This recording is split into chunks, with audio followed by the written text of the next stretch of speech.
Episode 5. Danu Insap. Buk. Danu tersungkur tak menyangka akan mendapatkan bugem di perut dari Andika. Kakak Airin, kamu tak ingat kata-kataku. Kalau kamu lupa akan aku ingatkan, teriak Andika dengan penuh amarah. Lelaki berkulit putih dan bermata elang itu memegang kerah baju Danu. Dia begitu emosi mendengar kabar Airin terjatuh. Intan memang sengaja dia pekerjakan ketika tahu kalau adiknya sakit karena stroke. Niat awalnya karena tidak mungkin Danu bisa merawatnya sendirian. Ternyata firasatnya sebagai seorang kakak benar. Tadi pagi Intan menelpon dan menceritakan semua kronologi yang terjadi sampai Airin masih kritis. Kalau kamu sudah tak mampu menjaga adikku, ceraikan dia. Dengan senang hati aku terima kembali, ucapnya lagi. Danu tertunduk, dia pasrah dihadapi pukulan. Kalau dia masih mau menerima fasilitas mewah dan menggunakan harta Airin sesuka hatinya, maka dia tidak boleh menampakkan sifat aslinya kepada keluarganya atau keluarga Airin. Maaf, aku tidak tahu apa yang terjadi dengan Airin. Dengan terbata Danu meminta maaf. Aku tidak butuh maafmu, yang aku butuhkan kamu menjaga adikku dengan baik. Andika kembali mempererat pegangannya di kerah baju Danu. Dik, dipanggil dokter. Intan tiba-tiba datang memanggil Andika. Dengan kasar dilepaskannya kerah baju Danu. Kita belum selesai, ucap Andika kepada Danu. Andika bangkit lalu mengikuti langkah Intan meninggalkan Danu dan keluarganya di ruang ICU tersebut. Mas, sana, masuk jagain ke Airin, ucap Mira. Danu bangkit dari tempatnya, merapikan bajunya yang kusut, lalu melangkah memasuki ruangan tempat Airin dirawat. Kaki Danu terasa berat, masih terbayang setahun yang lalu, Airin harus dirawat di ruangan itu untuk pertama kalinya, karena pecah pembuluh darah pada pinggang akibat terjatuh. Airin mengalami stroke dan lumpuh di kedua kaki secara permanen. Pelan Danu melangkah mendekati tempat tidur Airin. Nampak monitor yang dipenuhi kabel-kabel yang tersambung ke badan istrinya. Belum lagi infus yang terpasang di tangan. Ada sesuatu yang perih di dada Danu, tapi dia tak tahu apa itu. Danu duduk di samping Airin. Terlihat Airin yang sedang menutup mata. Wajahnya terlihat pucat. Dipegangnya tangan Airin. Danu tertegun. Dia baru sadar kalau tangan yang sekarang dia pegang tak seperti tangan Airin yang dulu. Tangan ini hanya tulang berbalut kulit, tanpa daging, terlihat keriput. Dengan lembut diciumnya tangan itu, tanpa disadari oleh Danu, sebutir bening keluar dari mata Airin yang terpejam. Lama Danu mencium tangan Airin, menghirup lembut wangi tangan wanita yang dulu sangat dicintainya. Danu semakin tertunduk, dia kembali memutar memori kenangan mereka. Flashback on. Maaf, kalau ruangan dosen di mana ya? Tanya seorang gadis kepada serombongan mahasiswa lelaki yang sedang duduk di depan kelas mereka. Dari sini terus baru belok kiri. Nah, di sana ada tulisan ruangan dosen. Itu tempatnya. Jawab Danu. Makasih. Setelah mengucapkan terima kasih, gadis itu berlalu dari hadapan para pria tersebut. Kok nggak dikejar Dan? Sahut teman Danu. Enggak, ntar dia punya gebetan kayak Lala. Tolak Danu. Serempak yang lain ikut tertawa. Beberapa hari setelah pertemuan itu, Danu dan gadis itu kembali dipertemukan di sebuah tempat makan.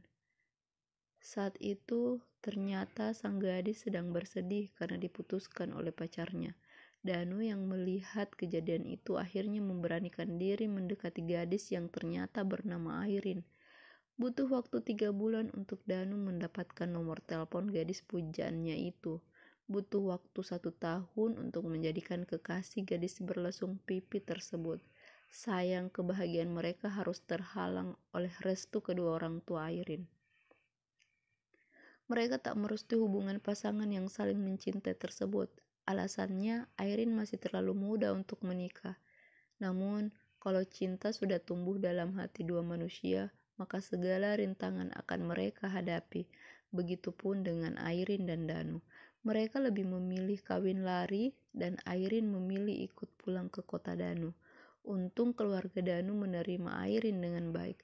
Mereka hidup bahagia sampai kejadian naas itu menimpa mereka.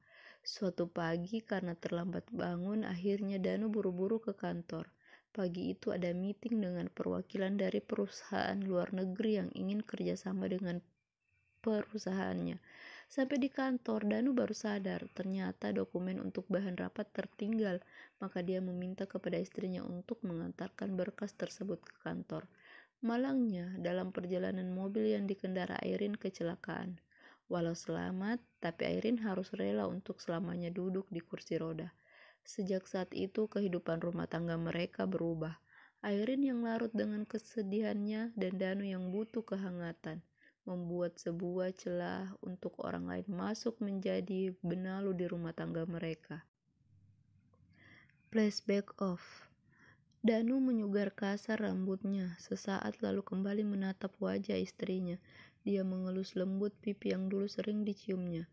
Penyesalan kini hadir di relung hatinya yang paling dalam. Ada sebuah tekad untuk berhenti mengkhianati Airin, tapi bagaimana dengan kebutuhan yang tak bisa lagi istrinya itu tunaikan? Untuk menikah lagi, dia tak mendapat restu dari orang tuanya.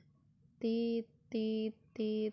Kembali suara monitor berbunyi, menandakan ada yang tidak beres pada Airin. Danu segera menekan tombol merah yang menempel di dinding, tepat di samping kepala istrinya.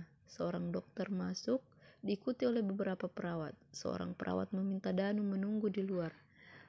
Maaf, mohon Bapak untuk menunggu di luar, tapi tolak Danu.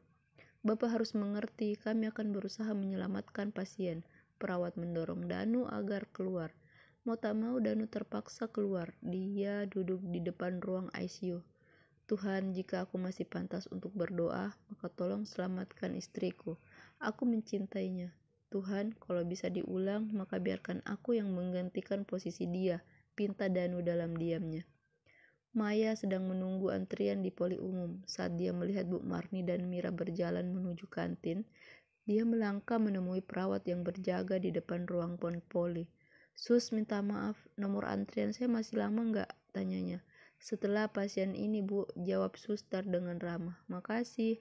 Maya kembali duduk di tempatnya. Tidak berapa lama namanya dipanggil. Setelah konsultasi dan mendapatkan perawatan seperlunya, Maya pamit pulang. Setelah keluar dari ruangan dokter, Maya mencari apotik rawat jalan untuk mengambil obat yang telah diresepkan.